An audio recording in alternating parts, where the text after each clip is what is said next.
Something smells wrong. That was the first thought that crossed my mind as I walked into our kitchen in Charleston, South Carolina. The golden light from the chandelier reflecting softly on the polished marble countertop. Everything looked perfect. The table was set for two. The candles flickered gently, and the smell of grilled rosemary chicken filled the air. But underneath that, there's something else. Traces of something foreign.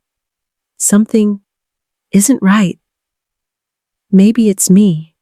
Maybe it's nerves. It was our 3rd wedding anniversary. I took the day off work, went all out. New dress, new clothes, even drove across town to buy his favorite chocolate cake from the expensive French bakery on King Street. I want tonight to remind us of what we once were before the cold silence and late meetings began to eat away at our evenings. Jason texted earlier. Be home at 7. Look forward to seeing you. Short, remote, but hopeful, I think. I stood in front of the hallway mirror, smoothing the waist of my navy silk dress, checking my lipstick. He always said navy blue made me stand out. Then I heard it. Laughter. A woman's laughter. Raised voice. Familiar. I froze. Laughter came from the backyard. Stepping lightly over the kitchen tiles, I peeked through the back window. They are there. Jason and Claire. Claire. My best friend since college. My maid of honor. He knows every battle, every insecurity that I have shared. Her hand was on his chest, but he didn't pull away. In fact, he relied on her touch. And then they kissed. Not a quick kiss. Not something that could be mistaken for anything other than what it is. A slow, intimate kiss that made my stomach turn. I didn't scream. I didn't drop the cake. I don't cry. Not at that time. I stood completely still. I watched them smile after kissing, as if it was a normal, everyday thing. As if I wasn't in the house, preparing dinner, lighting candles, and waiting for a man who had left me in every way. A few minutes later, they came inside, laughing about something, probably unaware I was standing there behind the hallway wall. Jason stopped when he saw the candles, the glasses of wine, the effort. Claire froze. Oh, she said, eyes wide, tone of mock surprise. I didn't know you were coming home early. Today is our anniversary, I said bluntly. Jason scratched the back of his neck. I thought it was tomorrow. A lie. He knows. He always knows. He doesn't care. Claire mumbled something about leaving. Jason didn't stop her. He stood in the middle of the kitchen, glanced at the chicken, the flowers, the cake, then looked at me. I didn't mean for this to happen. Another lie. Nice men will say, when they're not sorry, just sorry for being caught. I walked past him, opened the refrigerator, took out the bottle of chilled white wine I bought for us, and poured myself a full glass. So what now? I asked. He didn't answer. Just standing there silent. I took a sip. The wine was bitter on my tongue. Are you leaving? He shrugged. I need time. I smiled, but there was no warmth in it. It's just steel. You can take all the time you need, Jason. I hope you and Claire enjoy it. That night, I didn't sleep. I sat at the kitchen counter, staring at the candles until they melted into puddles of wax. The house was silent. The silence was like a scream. Around 3 a.m., I took out the file box from the hallway closet. It contains all the house documents, mortgage documents, ownership documents, dog adoption records, everything. And there it is. Previous marriage, signed and notarized 3 years ago. Jason refused to bring a lawyer. Says he trusts me. What's mine is yours, baby. That includes the house and Max, he said. Only the house is in my name. Only Max is registered in my name. The only money is from my inheritance. He brings nothing to this marriage but charm and lies. I brought everything else with me. The next morning, I called our lawyer. I need to file for divorce, I said calmly. Then I called a locksmith. When Jason returned 3 days later to talk, his key did not work. Max barked at the door but didn't wag his tail. I opened the door just enough to hand him a manila envelope. Inside divorce papers, a list of his belongings boxed up in the garage, and a photo of him and Claire kissing printed in full color from a backyard security camera. I took everything Jason I said, looking straight into the eyes of the man who had betrayed me. The house, the dog, and my dignity is back. He stood there stunned. I closed the door, locked it, and stepped inside. For the first time in months, I could breathe. The betrayal broke me, but it also sharpened me. This is not the end of my story. That's the beginning. And from now on, I am no longer a waiting wife. I am the woman who got away with everything. I couldn't sleep the night I left. My car sped down the interstate headlights, cutting through the darkness like truth through an illusion. With every mile I put between me and that cabin, my numbness began to dissipate, replaced by a simmering, seething rage. Not the kind of outburst that begs for revenge. Are not. It's colder here. Be more methodical. The kind of rage that will sharpen you. I checked into a motel just outside of Santa Barbara. The room is old, the curtains are floral, and the air conditioner wheezes like a dying animal. But it's anonymous. I turned off the phone, removed the SIM card, and flushed it. David will never follow me, not this time. The next morning, I called for help to someone I hadn't spoken to in years, my college roommate, Elise. Now a technology consultant in San Diego, she's the only person I trust not to ask questions I can't answer. When I told her I needed help securing my personal account, removing my digital footprint, and getting a new number, she didn't hesitate. "Did he hurt you?" she asked gently. "No," I said, swallowing hard. "Not yet." We met at a diner off I-5, halfway between our cities. Elise brought her laptop, a burner phone, and her signature iced almond milk. Within an hour, she had set up encrypted email, new two-factor authentication, and redirected the paper trail of my digital life to places David would never have thought of. "You want to disappear," she said, studying me. "But you're not done with him yet." "I want to know how deep it is," I replied. "And I need to stay one step ahead." That was the first time I said it out loud. "He's cheating on me." "With my best friend?" "It wasn't just a hunch. There are clues." The whispered conversation stopped when I entered the room. The messages from Lila were vague at strange times. The sleepover she organized for self-care immediately followed David's late arrival to work. And now, after hearing him talk so freely about my death, all the pieces have been arranged into a grim picture. Elise leaned back in her chair. "You are not a nuclear person," she said. "No," I replied, staring into my cup of coffee. "I'm the type of person who likes surgery. With Elise's help, I came up with a plan. No revenge, not yet. The first information arrives. I need to know how long it's been going on, what they did, if there are more." Back in LA, I moved into a temporary sublet in Topanga Canyon, rented under an assumed name. The air there was different, pine-scented, clean quiet. It felt disconnected from the life I had built with David, from the lies I now had to untangle. The next step is delicate. I called my old therapist, Miranda, who David always said was too intense. "She has a vacancy next week. I need someone to listen to me, guide me without judgment or pity."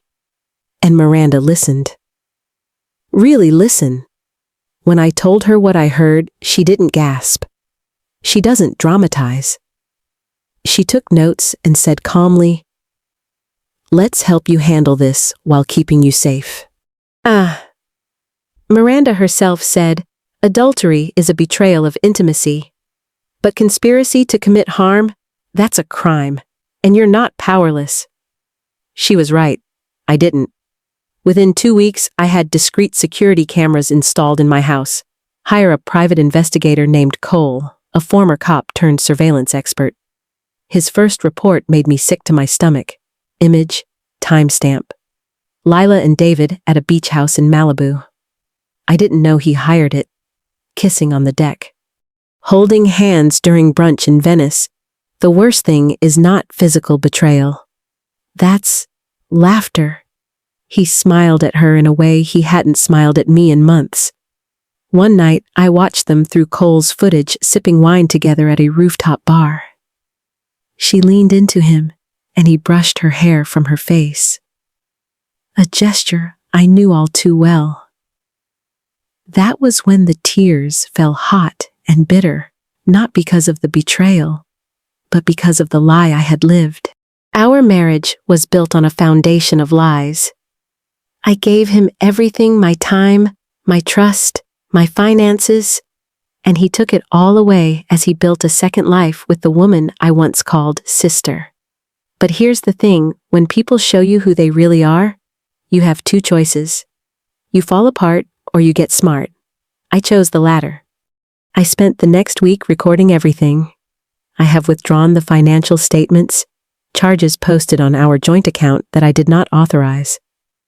Transferred to a foreign account I don't recognize. I compiled it all onto a secure cloud drive, labeling the folders with innocuous names. I changed the locks on the vacation home in Big Bear.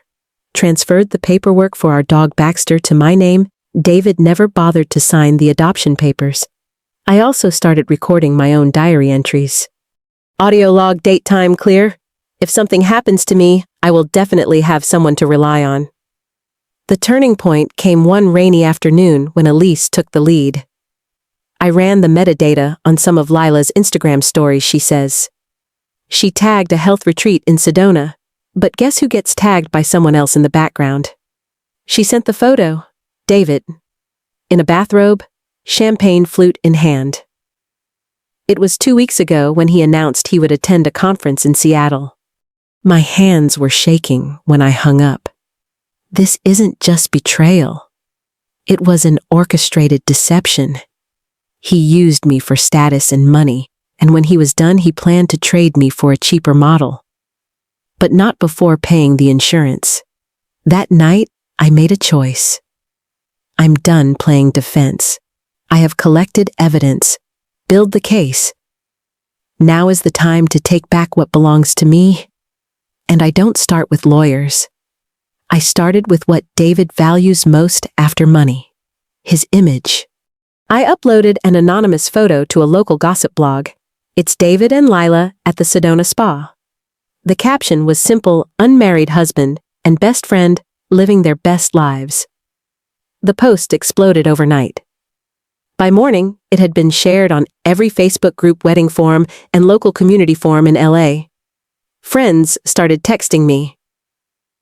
Have you seen this? Is that David with Lila? Girl, please tell me this isn't true. I said nothing. Let them wonder. Let him sweat. Because this is just the beginning. I never thought I would feel relieved when I saw a moving truck in front of the house that was once my home. But when I stood from afar, observed the white car with clearly written words, Austin Moving Company, parked in the middle of the driveway, I only felt one thing. This was the first step in the journey to reclaim my life.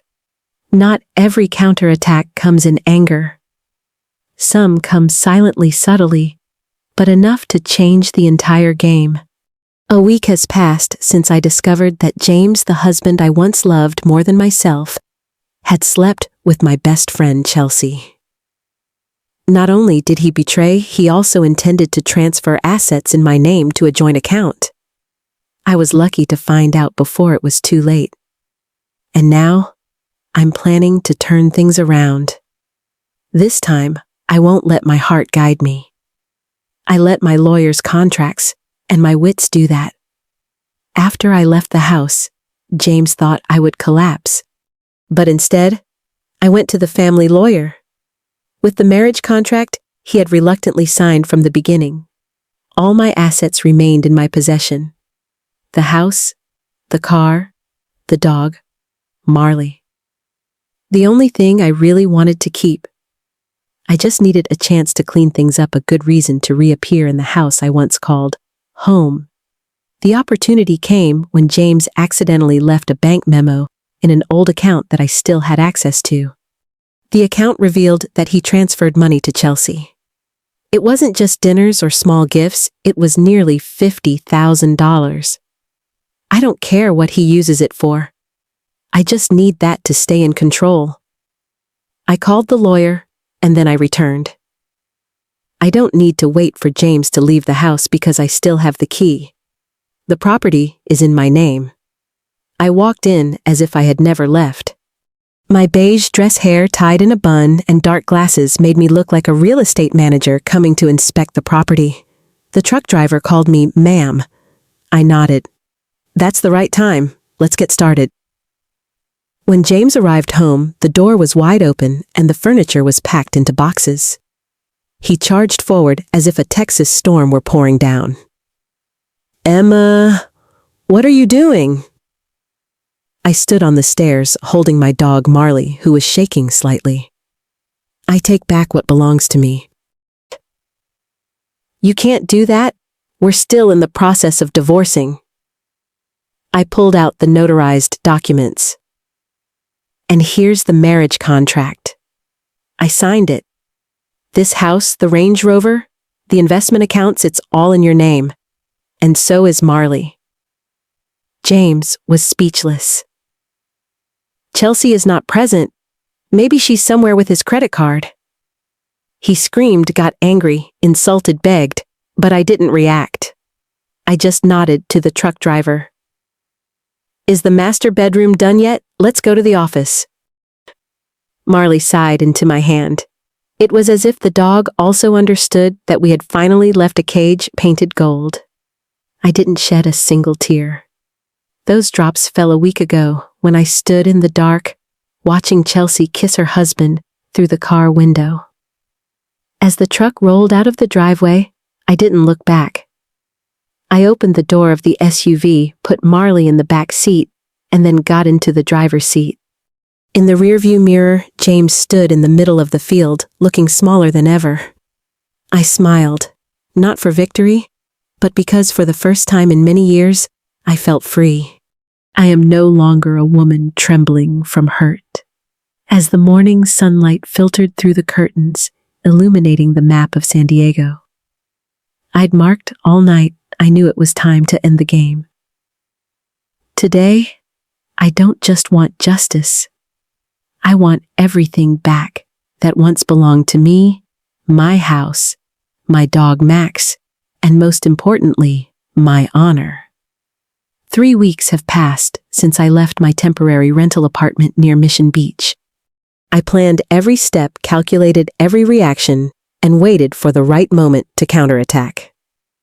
Last night, I received news from my lawyer that all the legal documents were ready. I only need one thing to make Mark offer everything with his own hands. I called Jenny first. She still hesitates every time I mention Mark, but I need her.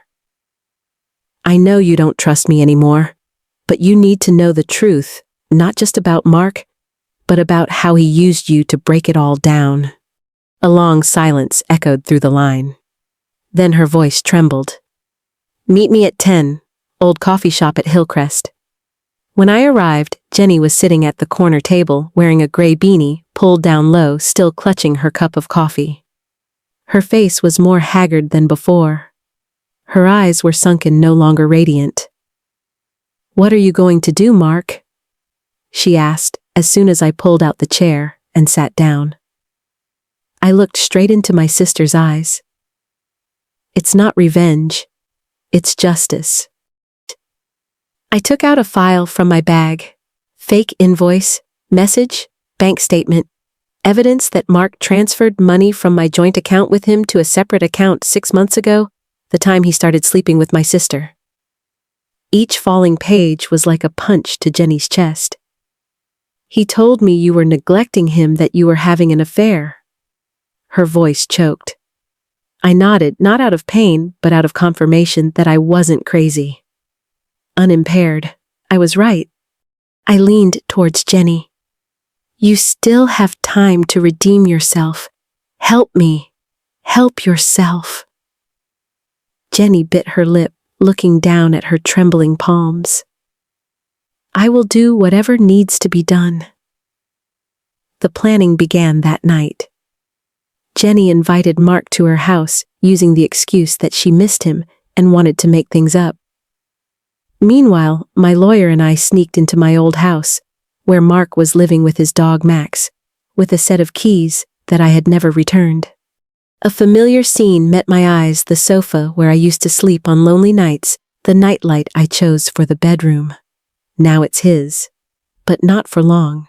The lawyer handed me a thick file, an urgent divorce petition, with full evidence of Mark's adultery, property appropriation, and mental abuse. The court signed. According to California law with specific evidence, I have the right to ask the court to force him to leave the house within 48 hours. And Max, the poor dog that Mark once said was just an animal, the only reason I hesitated, will return to me. The adoption contract is in my name. My lawyer contacted the rescue organization for confirmation. I stood in front of the living room door watching Max run back with the familiar barking sound, his tail wagging nonstop. It's Mom, I whispered, hugging him. The lawyer smiled and gave me the final order. Now I just need him to sign. A few hours later, when Mark returned from his evening of love with Jenny, he was greeted by a woman in a power black dress carrying a heavy file. Me. What the hell is going on? He screamed when he saw me in the house. I threw the documents on the table. You will leave here within 2 days, or the police will throw you out. Which way do you choose? He grabbed the document, read a few lines, then rolled his eyes. You're crazy. I smiled softly, not flinching at all. No, Mark. I'm more alert than ever, and the law is on my side. Mark turned to Jenny, who had just entered behind me. You lied to me. Jenny nodded, tears flowing down her eyes. Because she deserves better. Because you made me into someone I don't recognize. Mark staggered as if he had been hit in the face. But I no longer have feelings. Sign, I said. Or tomorrow your whole office will receive a copy of this entire file, and the media too. He shook his hand, but finally put down his pen. Each slow stroke seemed to be pulling his soul out little by little. When the last page was signed, I felt light in my body. I left that house, Max by my side, without looking back. Jenny stood on the steps, quietly looking at me, her eyes full of remorse. I nodded a word of forgiveness that didn't need to be uttered. I have no more resentment in my heart. Only freedom remains. I lost more than I imagined: faith, family, love. But I also found the most important thing: myself. And I swear from that moment, no one will be allowed to take it away from me again. I still remember the feeling of standing in front of the divorce court. It's not because I'm afraid of losing, but because I won, but not in the way anyone had defined it. I don't need to get jealous. I don't need to scream. I just need silence at the right time and evidence at the right time. And now, the final day of the game he thought he was in charge of has come. Jason sat on the other side of the table. His eyes were dark, and his figure was noticeably thinner. He was wearing an old suit and loose tie, a far cry from the sleek image of his successful husband. As for me, I sat up straight, my hair tied up in a neat bun, wearing an elegant dark blue dress, the color of calm. Next to me was my lawyer, and in my hand was the property division contract that Jason didn't know he had signed a week ago. Today's trial will consider the terms of divorce and property division according to the legally signed agreement. The judge read. Jason frowned. Wait, I never agreed to lose the house, and the dog, Max, is mine. I turned to look at him. Jason, I signed this last Tuesday, at my lawyer's office. He shook his head, a panicked look on his face. I thought it was a cost division adjustment paper. My lawyer pulled out the notarized copy. We have video and audio recordings of the signing. There was no coercion, and the house, the dog, and retirement savings are all confirmed to belong to my client. Jason was confused. His voice became high-pitched. You set me up. I looked at him. There was no longer anger in my eyes, only indifference. No, Jason. I just let you fall into the same hole you dug. After court, I walked out with a letter from the bank confirming the mortgage had been cleared. Our house. Now it's mine. Max, my loyal Labrador retriever, was waiting for me in the car. And the sweetest thing is that I didn't just get my property back. I got myself back. That evening, I sat on the bench in the backyard, stroking Max's fur, looking up at the California night sky. I no longer feel empty. Instead, there was relief, as if I had just put down a backpack that had been on my back for too long. The next morning, I woke up early and started packing the last of Jason's things. I don't throw them away. I just put it in a box and sent it to the new address he rented after losing his house. According to the law, according to the situation. No need to be harsh. A few weeks later, I received a handwritten letter from Allison, the person who used to be my best friend, the person who slept with my husband.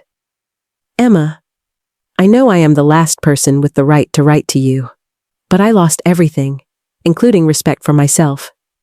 Jason has nothing left, and I only have one apology. You don't need to forgive, but I hope you know I'm jealous, not of your husband, but of the power you have. I wish I was strong enough to make choices like you. I did not write back, but I folded the letter and put it in a wooden box, a box I named What I Survived. I started drawing again. The paintings I once neglected because I ran after work, because I built them up for an unworthy man. I opened a small studio in my garage, took orders from Etsy, and ran weekend classes for women who had experienced heartbreak. Women like me, those who have been overlooked, betrayed, but are learning to stand up on their own 2 feet. Max is always under the table, a reminder that some loyalties still exist. One afternoon, as class ended, a salt and pepper-haired woman stopped by before leaving. You know, Emma, I was planning on committing suicide after my husband left me for a younger girl. But then I saw the video you shared, heard your story. I thought, if you can get up, then I can try too. I laughed, my eyes stinging. We don't have to be perfect. Just don't give up on ourselves. That night, I rewrote the first page of my new diary. I was betrayed once, but I gave it all back. Not with jealousy, but with bravery. I got my house back. I got Max back. And most importantly, I got me back. When I closed the diary, Max raised his head and his tail wagging slightly as if in agreement. A new chapter without Jason, without Allison. Just me, strong enough, proud enough, and free enough to start again. Thank you for watching until the end of the story. If you've ever experienced a shock like betrayal, being overlooked, or being pushed out of the life you built, remember, you don't have to scream or retaliate loudly to regain your value. The greatest strength is sometimes silence, when you silently stand up, live better, smarter, and make others regret when they realize they lost you. Today's story is not just about betrayal. It is a reminder that every woman has the right to put her life back in the right place, with self-respect, with wisdom, and with the courage to walk away from a place that no longer deserves it. If you feel empowered by this video, don't forget press the like button, leave a comment, share your thoughts, or simply send something to others who are going through the same thing. Who knows, the words you say today will be the spiritual salvation for someone who is hurting. Share videos. Hey, if you believe there is someone who needs to hear this story, and if you want to continue accompanying powerful, profound, and inspiring stories like this, please press the subscribe channel button so you don't miss any videos. Because women not only know how to love, but also know how to love themselves.